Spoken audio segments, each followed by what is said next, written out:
They called him the ghost of the canyon, a man whose voice had vanished the same day the fire took everything he had. His name was whispered with pity, sometimes fear, in saloons and around campfires.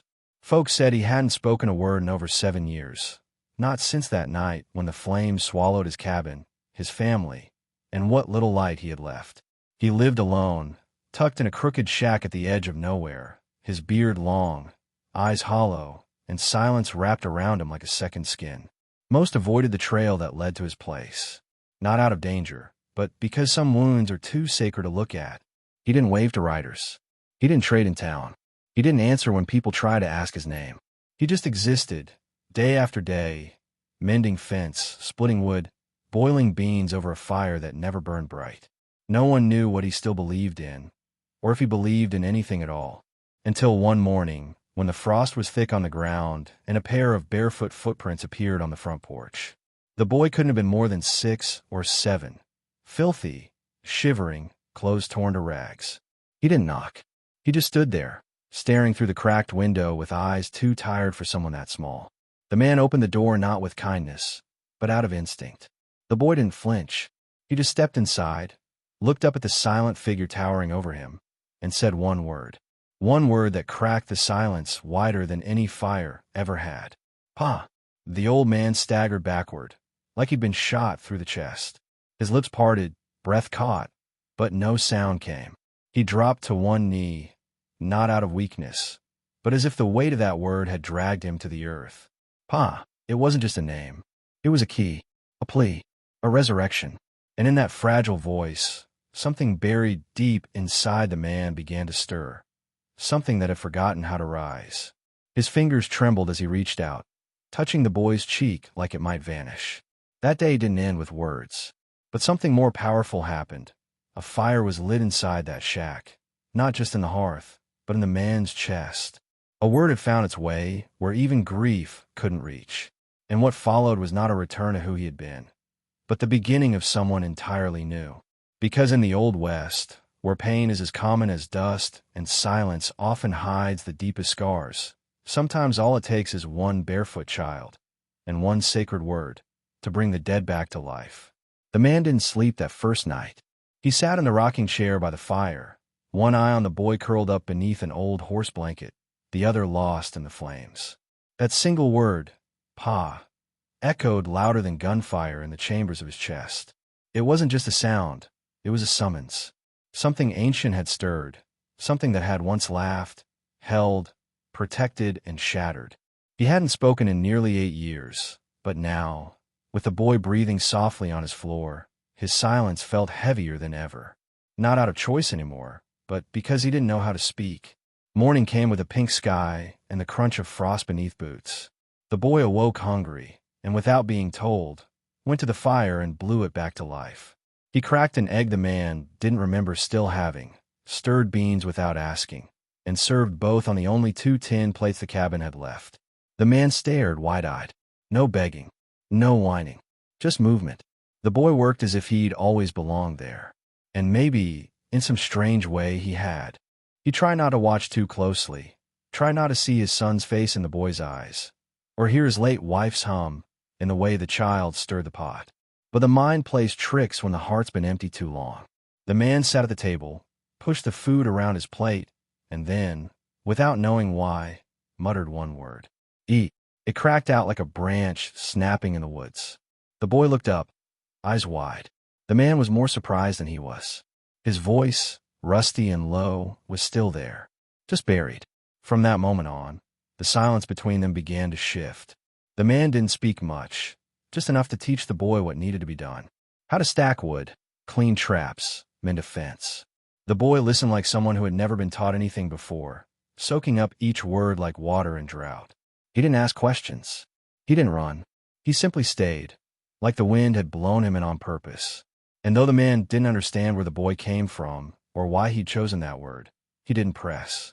Because every day that passed, the cabin grew louder, not with voices, but with life. A broom sweeping, boots thudding, laughter, not always spoken, but felt. The kind of laughter that starts in the chest and spreads to the room. And for the first time in nearly a decade, The man realized that maybe he wasn't meant to stay buried in silence after all. As weeks passed, the man started to talk more, not in full sentences, but in instructions, stories, and warnings. Don't walk near the ravine after the rain. Stack kindling under the dry logs. Coyotes ain't brave, just hungry. The boy nodded, always listening, always learning. Sometimes he'd repeat the words back, and when he did, the man would feel something he hadn't in years: pride. Quiet, steady pride. The kind that doesn't need applause to stand tall. They built routines together, a rhythm carved out of wood smoke and shared chores. Each morning they fed the animals. Each afternoon they walked the trap lines, and each evening they sat near the fire, watching shadows dance across the floor. On the third Sunday, the man brought out an old harmonica, worn from a time long buried. He didn't play it, not yet, but he let the boy hold it. The child ran his fingers over the dents, looked up, and said, "Did your boy play this too?" The man froze, and then nodded, once, like a man sealing a wound with silence. That night, he dreamed of laughter in the yard, of bare feet in the dirt, of a small hand tugging his sleeve. He awoke before dawn, breath shallow, eyes wet. The boy was still asleep, curled up on the floor. The man stared at him for a long time, then whispered something he hadn't dared speak in years. "You're safe now." The words hung in the room like prayer smoke, rising, weightless, and true. One afternoon, while mending a broken gate, a rider passed through, a trader with a crooked hat and a long memory. He slowed his horse, squinted at the cabin, and said, "Didn't know anyone still lived out here." The man said nothing, just stood tall beside the boy, one hand resting on his shoulder. The trader looked between them, tipped his hat, and rode on. The message was clear. The world had moved on, but something sacred was still alive here, something no fire had managed to destroy. And in the stillness that followed, the man turned to the boy and, with a voice less gravel, more gravel road, said, "We'll build a new coop tomorrow." The boy grinned, a piece of bread in his hand, and simply answered, "Yes, Pa." The man looked at him for a long moment, his throat tight, and then nodded again. Not because he accepted it, but because, deep down, he finally believed it. The coop they built wasn't perfect, but it stood strong, rough-hewn, crooked in places, yet solid as the bond growing between them. The boy worked with focus, driving nails with more determination than skill, while the man handed him tools and offered quiet guidance. They didn't need many words. In fact, the man found that the boy seemed to understand him before he even spoke. Like the silence had trained them both to hear things deeper than speech, the weight of a glance, the meaning in a pause, the softness behind a grunt. After the coop, came the shed, then the fence. Every project was a way of building something else, something unseen. The man began leaving food on the boy's side of the table without thinking. The boy began setting out 2 mugs of coffee in the morning, even though he didn't drink it. And one night, as lightning flashed on the far edge of the canyon, the man reached out and placed a blanket over the boy's shoulders. "Storm will be here by morning," he said. It was the first time his voice sounded like a father's, not a stranger's. As the rain rolled in, the boy asked, "Did it sound like this the night of the fire?" The man didn't answer right away. He stared into the dark, as if listening for ghosts. Then, finally, he said, "Worse." The boy nodded and didn't ask more. Some memories weren't for retelling. But the man's answer had already said enough. For the first time, the boy saw the fire not just as a story whispered in town, but as something that had burned into the man's soul and left him there. Until now. The next morning, the storm had passed, but something lingered. The boy found the man sitting beside 3 small wooden crosses just beyond the tree line, weathered, half covered in ivy. "You buried them here?" the boy asked softly. The man nodded. "All I had left." Then, surprising even himself, he added, "Until now." The boy didn't speak. He just sat beside him, their knees in the wet grass, their silence stretching out like a shared prayer. By midday, they were laughing again, over burnt biscuits, over a goat that kept escaping the pen, over the fact that the man had called a hammer a damn spoon by accident. Their life wasn't polished. It wasn't perfect, but it was alive. And after so many years spent as a shadow, the man began to feel the weight of the world shift off his shoulders. not because he had found peace, but because he had chosen to let someone else find him. And in the Old West, that kind of surrender was the bravest thing a man could do. As summer settled in, word began to travel. A boy had been found, folks whispered, at the edge of the canyon, living with the Silent One. But now, they said, he wasn't silent anymore. Some came to see for themselves, neighbors, traders, even a traveling preacher. They came with questions, offers, and curiosity. But the man never opened his door wide. He stepped onto the porch, spoke low, and answered only what mattered. Most turned back, satisfied with a few words. Others stayed long enough to notice something deeper. The way the boy stood near him, steady, rooted, unafraid. One afternoon, a stranger rode in, a lean man in a black coat, eyes cold as river ice. He dismounted slow, looked the man up and down, and said, "That boy yours?" The man didn't blink. "He is now." The stranger spit in the dust, mumbled something about misplaced property, then swung back onto his saddle. He didn't get far. Just as his horse turned, the boy stepped into view with a shotgun in hand, steady, calm, silent. The stranger paused, smiled thin, and rode off without another word. Respect wasn't always earned in kindness. Sometimes, it came in silence, backed by steel and truth. The incident left a tension in the air, but it passed quickly. The man didn't speak about it. He just checked the locks that night, sharpened the tools, and moved the boy's bed a little closer to the hearth. "Just for warmth," he muttered. The boy said nothing, but he didn't move it back, either. That small shift in space said everything. In a world that took more than it gave, the simple act of staying close had become a kind of vow. The boy began carving again, animals, mostly, and little figures that resembled the man, hat and all. He gave one to him on the man's birthday, though they didn't call it that. "Found on the calendar," the boy said. "Figure it counted." The man took the wooden figure, awkward, stiff-legged, but unmistakably him, and placed it on the mantel. "It does," he said quietly. "It counts more than most things ever did." That night, by the fire, the man finally told the story of the fire. Not all of it, just enough. The wind, the candle, the locked door he couldn't reach in time, the silence that followed. His hand shook, his voice broke, and the boy didn't interrupt. He just listened, like the land itself was holding its breath. When the man finished, the boy leaned in, placed a hand on his, and said, "You ain't alone anymore." And in that one sentence, something long buried finally let go. Autumn came with golden fields and cooler winds, and with it, a sense of quiet permanence. The leaves turned copper and red, and the boy, now taller, stronger, and with a calmness in his eyes that hadn't been there before, began to lead the morning chores without waiting to be asked.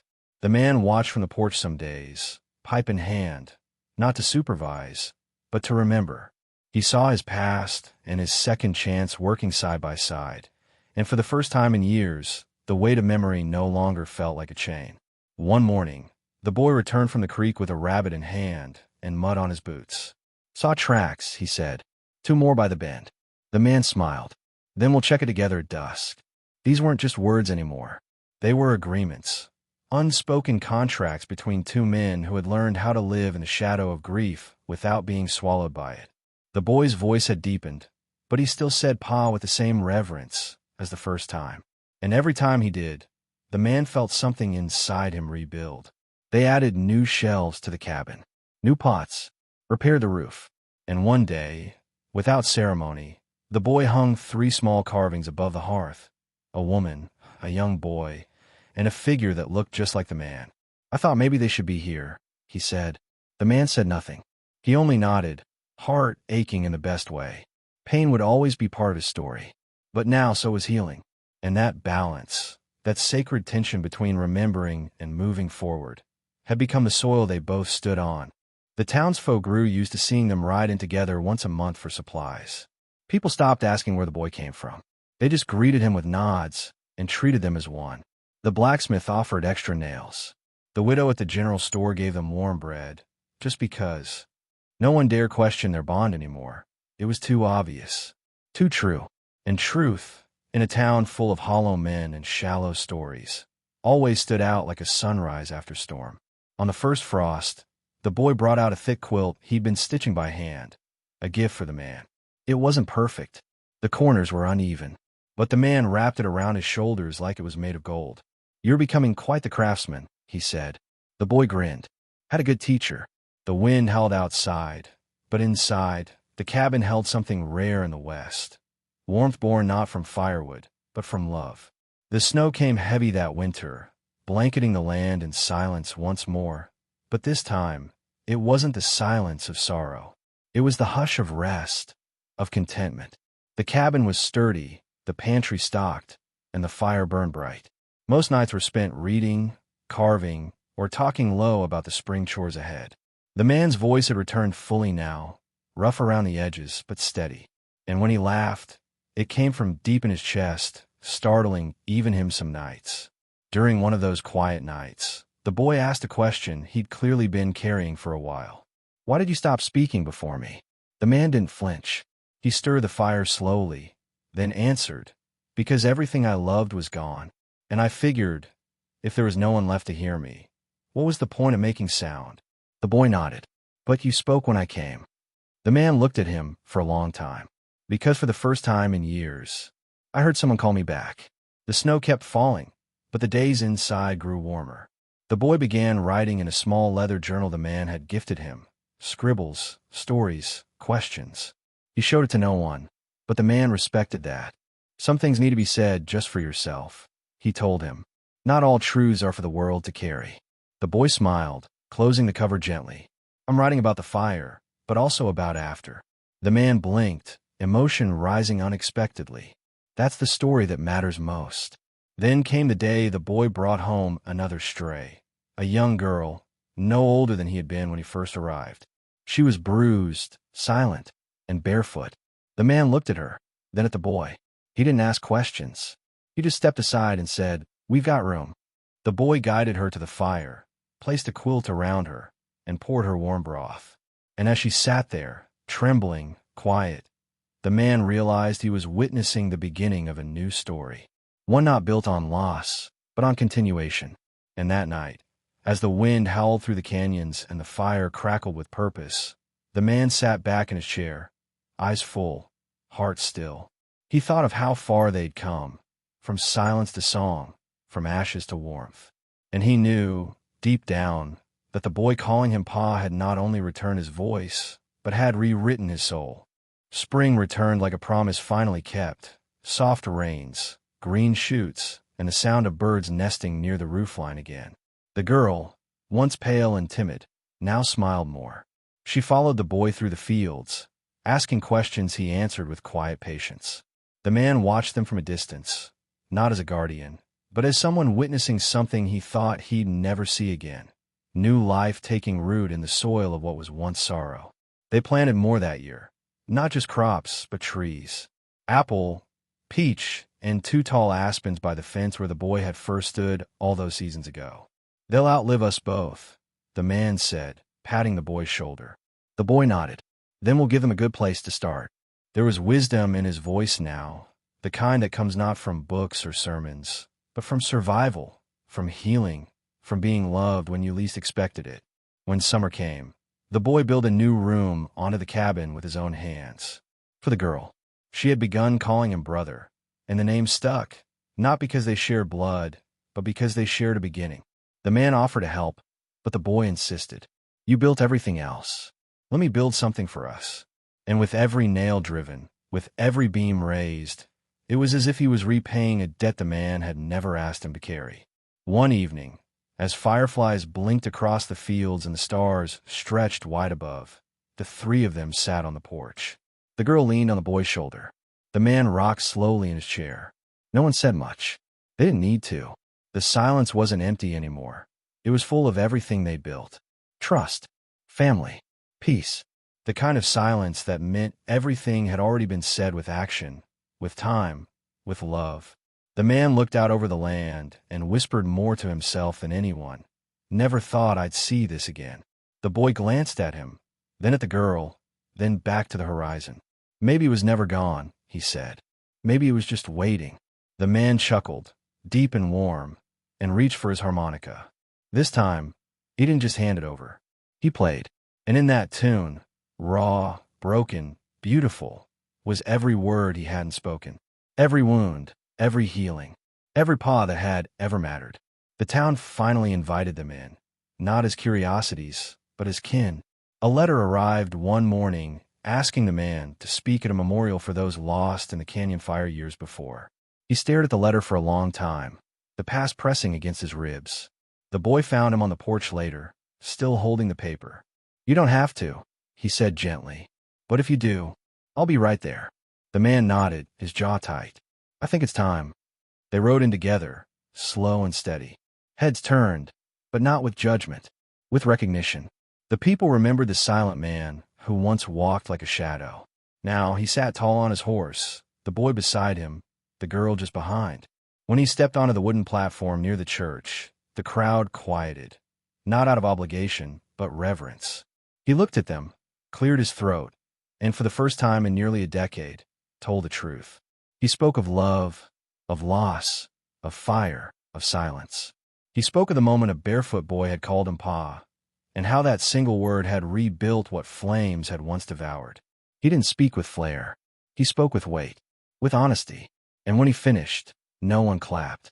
They just stood there, letting the words settle like dust on holy ground. Because sometimes, silence after truth is the only kind of applause that matters. Afterward, people approached with tears, with embraces, with food for the journey home. The man accepted it all, not out of need, but gratitude. The preacher offered a blessing. The blacksmith offered horseshoes. The town no longer saw a ghost. They saw a man reborn. And that, in the Old West, where memory runs deep and pain often stays, was the rarest miracle of all. Back at the ranch that night, the man sat by the fire, polishing a harmonica. The girl braided thread beside him, the boy reading aloud from the journal he'd been keeping. "This place," he read, "isn't just where we live. It's where we were found." The man looked up, his eyes shining. "No," he corrected gently. "It's where we found each other." And the fire, burning soft behind them, seemed to agree. The years that followed didn't move fast. They moved deep. Days filled with work, seasons marked by what they planted, what they harvested, and who they welcomed next. The cabin grew not in size, but in soul. A porch swing was added. A weather vane carved by the girl spun gently in the wind. And inside, the mantel above the fire grew crowded with new carvings. Not to replace the old ones, but to join them. A family not defined by blood or names, but by presence, by survival, by choice. The man's hair turned silver, and the lines on his face told stories without a single word. The boy, now a man, handled most of the work, but still listened closely whenever the old voice spoke.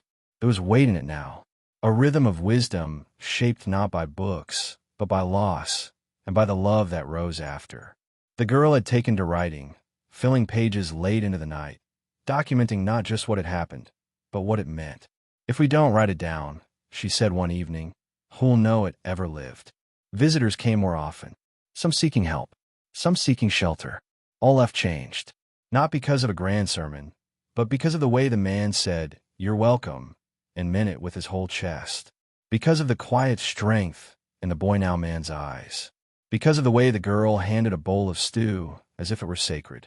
One traveler, a woman fleeing a cruel husband, stayed 3 nights. On the last morning, she held the man's hand and said, "You reminded me that there's still men worth calling Pa." That night, they sat under the stars. The girl leaned against the doorframe, notebook in hand. The man stared at the sky, the same sky that once mocked his grief, now filled with peace. "Do you ever think about what would have happened if he hadn't come?" she asked. The man didn't answer at first. Then he looked over at the boy now man, sitting quietly by the fire. "I don't have to," he said. Because he did. And that was enough. That was the story. They didn't chase legacy. They lived it. In every repaired fence, every stitched blanket, every meal shared without cost. And though the man spoke less as the years wore on, his silence was no longer a wound. It was a gift. A space where others could find their voice. Just as he had, the day a barefoot boy stood on his porch and shattered the silence with one word, "Pa." Time, as it always does, came gently but firmly for the old man. He fell ill one winter, not with struggle, but with stillness. He stayed in bed near the fire, wrapped in quilts stitched from years of care.